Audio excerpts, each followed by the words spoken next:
বন্ধুগণ, আজকে আমি মসুরির ডাল দিয়ে ঝিঙের একটি রেসিপি নিয়ে হাজির হয়েছি, যেটা ভাত, রুটি, পরোটার সঙ্গে দারুণ লাগে। আর এই জন্য আমি প্রথমেই 500 গ্রাম ঝিঙেকে এইভাবে ধুয়ে পরিষ্কার করে কেটে নিয়েছি। আর নিয়েছি আমি 1 কাপ মসুরির ডাল, যেটাকে আমি 2 ঘন্টা আগে ভিজিয়ে রেখেছিলাম। এবার আমি মূল রান্নায় ফিরে এলাম। আর তার জন্য প্রথমে আমি গ্যাসের মধ্যে একটা কড়াই বসিয়ে দিয়েছি, আর কড়াইয়ের মধ্যে কিছুটা সর্ষের তেল দিয়ে তেলটাকে প্রথমে গরম করে নিলাম। তারপর আমি যে ঝিঙেগুলোকে কেটে রেখেছিলাম সেগুলোকে দিয়ে দিলাম। নেড়ে চেড়ে ঝিঙেগুলোকে নরম করে আমি ভেজে নিলাম। এবার আমি ঝিঙেগুলোকে তেল থেকে উঠিয়ে নেব। এই তেলের মধ্যে আবারও 1 চামচ আমি তেল দিয়ে দিয়েছি। আর ফোড়ন দিলাম 2টো শুকনো লঙ্কা, 1/2 চামচ গোটা জিরে আর 1 চামচ কুচনো রসুন। এগুলোকে একটু ভেজে নেওয়ার পর আমি দিয়ে দিলাম একটা মিডিয়াম সাইজের পেঁয়াজটাকে আমি কিছুক্ষণ ঘুরিয়ে ফিরিয়ে বাদামি কালার করে ভাজবো। বাদামি কালার আমার এসে গেছে। এবার এই অবস্থায় আমি দিয়ে দেব 1/2 চামচ আদা আর কাঁচা লঙ্কাকে আমি বেটে নিয়েছিলাম, সেটা দিয়ে দেব। আদা আর কাঁচা লঙ্কাটাকেই আমি পেঁয়াজের সঙ্গে বেশ কিছুক্ষণ কষিয়ে নেব, যতক্ষণ না আদার গন্ধ যাবে। এবার আমি দিয়ে দিলাম যে মসুরি ডালটাকে আমি ভিজিয়ে রেখেছিলাম, সেটাকে দিয়ে দিলাম। এবার আমি পেঁয়াজের সঙ্গে আর আদার সঙ্গে মসুরির ডালটাকেও বেশ কিছুক্ষণ কষিয়ে নেব। আর এই কষাতে কষাতে আমি দিয়ে দিলাম 1/2 চামচ হলুদের গুঁড়ো, 1/2 চামচ জিরে গুঁড়ো আর 1/2 চামচ ধনে গুঁড়ো। আর শুকনো লাগছে বলে আমি দিয়ে দিলাম, মশলাটা যাতে না পুড়ে যায় সেই জন্য আমি অল্প একটু জল দিয়ে আমি এবারও মসুরির ডালটাকে বেশ কিছুক্ষণ কষিয়ে নেব। আর এই অবস্থায় আমি গ্যাসটাকে মিডিয়ামে রেখেছি। মসুরির ডালটা আমার কষানো হয়ে গেছে। এবার আমি এখানে দিয়ে দিলাম জল। আমি এখানে গরম জলের ব্যবহার করলাম। এবার আমি মসুরির ডালটা জলের সঙ্গে ভালো করে মিশিয়ে নেব।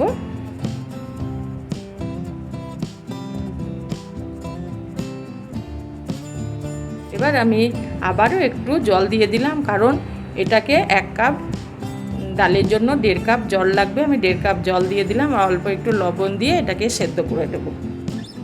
মধ্যে আমি একবার নেড়ে দেব যাতে তলাটা লেগে না যায়।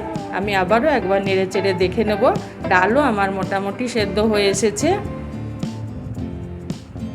এভাবে আমি আবারও নেড়ে দিলাম আর চেক করে নেব ডালটা কেমন সেদ্ধ হলো।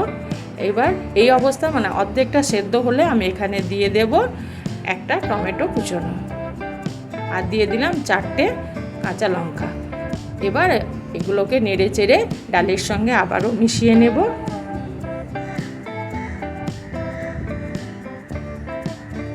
কিছুক্ষণ কষানোর পর আমি যে ঝিঙেগুলোকে ভেজে রেখেছিলাম সেগুলোকে ডালের মধ্যে দিয়ে দিলাম।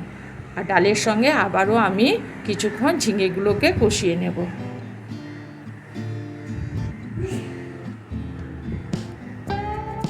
ঝিঙেগুলো আমার সুন্দর কষা হয়ে গেল। এবার আমি এখানে ঢাকা দিয়ে কিছুক্ষণ রান্না করে নেব। মিনিট 5 পর আমি ফিরে এলাম। আমার ঝিঙেগুলো সেদ্ধ হয়ে গেছে, ডালও আমার পুরোপুরি সেদ্ধ হয়ে গেছে। আবারও আমি একবার নেড়ে দেব যাতে তলে লেগে না যায়। এবার আমি এখানে দিয়ে দিলাম 1/2 চামচের কম একটু চিনিটা দেওয়ার পর আবারও আমি মিশিয়ে নিলাম ঝিঙে ডালের সঙ্গে।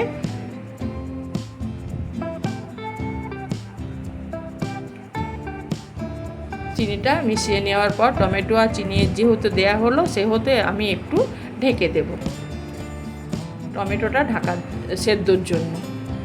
এবার আমি 2 মিনিট পর ফিরে এলাম।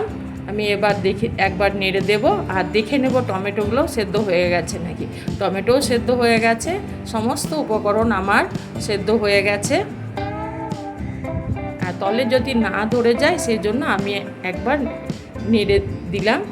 এবার আমি দিয়ে দেব জল। আমি এখানে 1 কাপ জল ব্যবহার করব, যেহেতু আমি সেদ্ধ করার সময় 1.5 কাপ জল দিয়েছিলাম।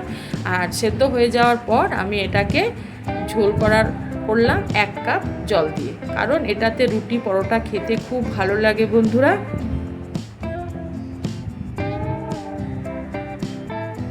জলটা ফুটে উঠলে আমি এখানে দিয়ে দিলাম গরম মশলা আর দিয়ে দিলাম, যেহেতু এটা একটা ডালের, যে কোনো ডালের রেসিপিতে আপনি 1 চামচ ঘি দিয়ে দিলে তার টেস্ট হয় সম্পূর্ণ অন্যরকম। ঘিটা দেওয়ার পর আমি ঘি আর গরম মশলাটাকে ভালো করে মিশিয়ে নিলাম।